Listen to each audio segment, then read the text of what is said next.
Si ano, Jeng Jeng, kailangan niya ng electric fan para hindi siya pawisan tayo.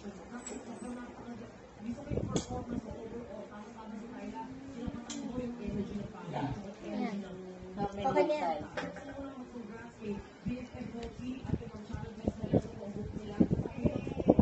Hanggang dito yung ano mo nito. Para pantay ang tubig mo.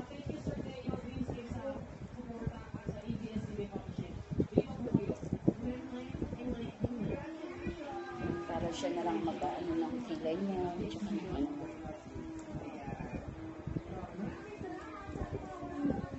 Ano naman siya, pang ano sa mata mo, diba?